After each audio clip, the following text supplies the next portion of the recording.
Hi hello welcome to class 2. ఈరోజు మనం నేర్చుకోబోయేది ఏంటి అంటే వర్బ్స్ అండ్ ఆబ్జెక్ట్స్. లాస్ట్ క్లాస్లో మనం సబ్జెక్ట్స్ అంటే ఏంటో నేర్చుకున్నాం. ఈ క్లాస్లో మనం వర్బ్స్ అంటే ఏంటి, ఆబ్జెక్ట్స్ అంటే ఏంటో నేర్చుకుందాం. Okay, let's go to the class. Verbs యాక్చువల్గా చాలామంది దీన్ని పలికేటప్పుడు వెర్బ్ అని పలుకుతారు, వెర్బ్ అని పలకూడదు, ఎందుకంటే ఆల్ సైలెంట్ కాబట్టి వర్బ్స్ అని అంటాం. వర్బ్స్లో మనకి 5 టైప్స్ ఉంటాయి. 5 టైప్స్ ఏమేంటి అంటే V1, V1S, V2, V3, V4. అంటే ఇక్కడ మనం ఏం చేస్తున్నామంటే ఈ వర్బ్స్లో నుంచి V తీసుకుంటున్నాము. దాంట్లో Vకి మనకి ఎన్ని టైప్స్ ఉన్నాయో అన్ని నెంబర్స్ మనం యాడ్ చేసుకుంటున్నాం అనమాట. V1, V1S. V1S అని ఎందుకన్నామంటే దీనికి మోస్ట్లీ మనము V1కి S అనేది యాడ్ అవుతుంది, లేదంటే ES అనేది యాడ్ అవుతుంది. సో దానికోసం అని చెప్పేసి V1S అనేది మనం తీసుకున్నాము. నెక్స్ట్ V2 అంటే ఇది V1కి పాస్ట్ టెన్స్లో యూజ్ చేసే వర్బ్ అనమాట. V2 అనగానే మీకు గుర్తు రావాల్సింది పాస్ట్ టెన్స్. నెక్స్ట్ V3 ఇది పాస్ట్ పార్టిసిపుల్, ఇది కొంచెం డిఫరెంట్ ఉంటుంది దీని యూజింగ్, దాని గురించి తర్వాత నేర్చుకుందాం. V4 అంటే ING ఫామ్ని యాడ్ చేస్తాము, అంతే. నెక్స్ట్ కొన్ని వర్బ్స్ని మనం చూద్దాము. చూడండి, జనరల్గా మనకి తెలిసిన చాలా వర్బ్స్ ఉంటాయి. మనకి ఇంగ్లీష్లో మనం ఎంత ఎక్కువ మాట్లాడాలనుకుంటే అన్ని వర్బ్స్ని తెలుసుకొని ఉండడం ఇంపార్టెంట్. తెలుసుకొని ఉండడం అంటే చదవటం కాదు, వాడటం. ఇప్పుడు ఫర్ ఎగ్జాంపుల్ ఇక్కడ నేను ఏమి ఇచ్చాను అంటే ఈట్ అని ఇచ్చాను. ఈట్ అంటే ఏంటో మనకు తెలియాలి. ఈట్ అంటే ఏంటి? తినడం. ఈట్ అంటే తినడం. దానికి V1S ఏంటి? Eats. V2 ate, V3 eaten, V4 eating. ఇక్కడ చూడండి, V1 ఏంటి మనకి? ఈట్. V4 ఏంటి? INGని యాడ్ చేసాం, అంతే, ఈటింగ్ అయింది. సో ఇలాగ మనకి టోటల్గా వర్బ్స్ అనేవి 5 ఫామ్స్లో ఉంటుంది. మనకి 5 ఫామ్స్ అనేవి కూడా తెలిస్తేనే మనం ఇంగ్లీష్లో మాట్లాడడానికి అవకాశం ఉంటుంది. Okay, next verb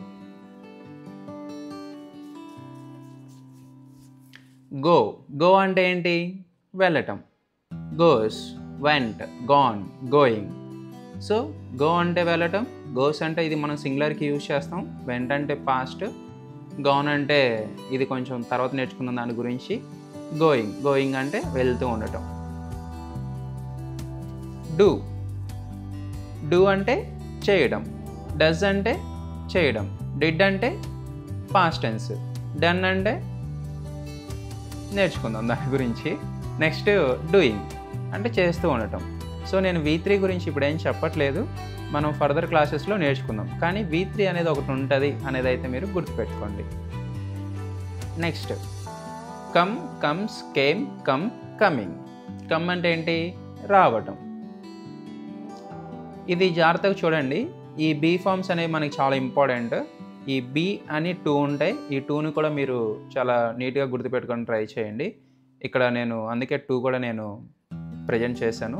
first one వచ్చేసరికి ఈజ్ అనేది మనం సింగులర్కి యూజ్ చేస్తాము, బట్ ఆర్ అనేది ప్లూరల్కి మనం యూజ్ చేస్తాం.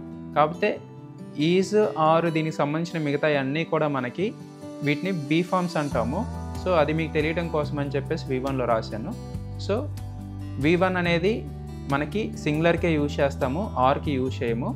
కానీ ఇక్కడ మీకు అర్థం కావడం కోసం B ఫామ్స్ అనేవి ఈజ్, ఆర్ ఉంటాయి, దానికైనా దీనికైనా B అనేది ఉంటుంది అని తెలియజేయడం కోసం ఇక్కడ ఇచ్చాను. ఓకే, ఈజ్కి పాస్ట్ టెన్స్ ఏంటి అంటే was, V3 been, V4 being. ఆర్కి పాస్ట్ టెన్స్ ఏంటి? Were, V3 been, V4 being. ఇక్కడ మీరు గమనించినట్లయితే V3 అనేది సింగులర్కైనా ప్లూరల్కైనా సేమ్ ఉంది, V4 కూడా సేమ్ ఉంది, కానీ మనకి V2నే చేంజ్ అయింది. V2 ఎందుకు చేంజ్ అయింది అనేది మనం తర్వాత ఎప్పుడన్నా మాట్లాడుకుందాం. ఇప్పుడు మాత్రం ఆ చేంజ్ ఏంటో చూద్దాం.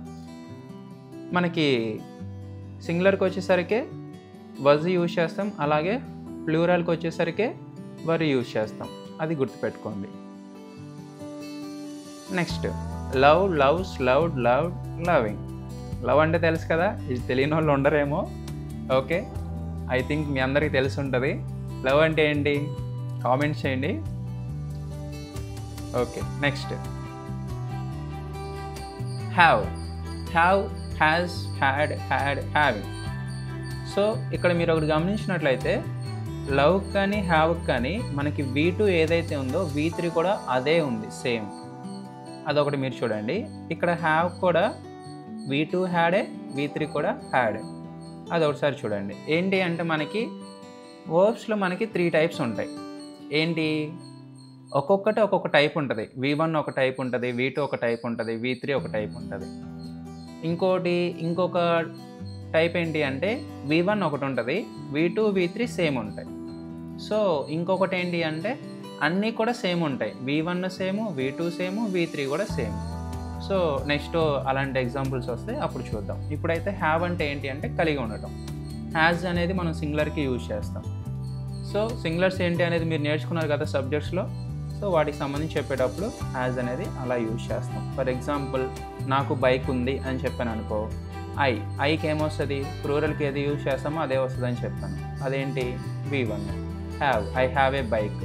సింగులర్ వచ్చేసరికి అతనికి బైక్ ఉంది అంటే ఏంటి, హీకి ఏం రావాలి, సింగులర్ రావాలి. సింగులర్ ఏంటి, has. He has a bike.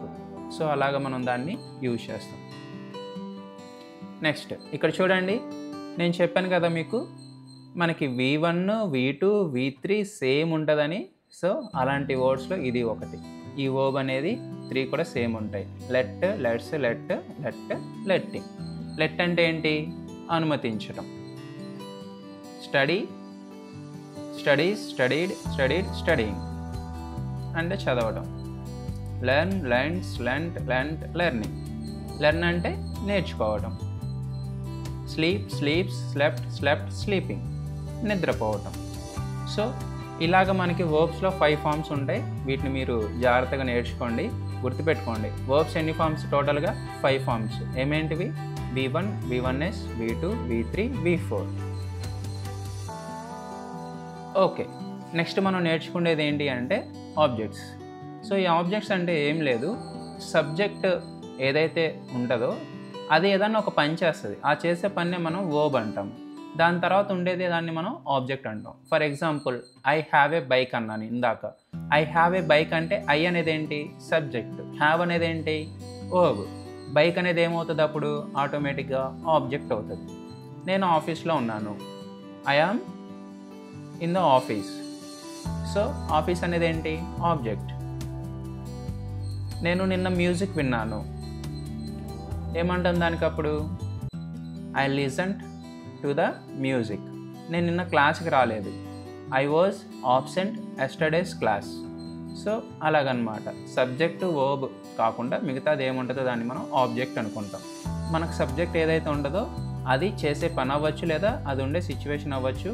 ఈ రెండింటిని మనము ఆబ్జెక్ట్స్ అనుకుంటాం. దీంట్లో కొంత వేరియేషన్స్ ఉన్నాయి, బట్ దాని గురించి మనం ఇప్పుడొద్దు, తర్వాత ఎప్పుడైనా నేర్చుకుందాం. ఇప్పుడు మీకు తెలియాల్సింది, గుర్తుపెట్టుకోవాల్సింది ఏంటి అంటే సబ్జెక్ట్స్ అంటే ఏంటో మీరు నేర్చుకున్నారు, వర్బ్స్ అంటే ఏంటో మీరు నేర్చుకున్నారు.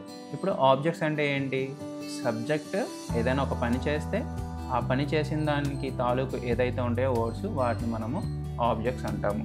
ఇప్పుడు సబ్జెక్ట్ ఇంట్లో ఉన్నాడు అంటే ఇల్లు అనేది ఆబ్జెక్ట్ అవుతుంది. మూవీ చూశాడు, మూవీ అనేది ఆబ్జెక్ట్. హైదరాబాద్లో ఉన్నాడు, హైదరాబాద్ అనేది ఆబ్జెక్ట్. సో ఇలాగనమాట.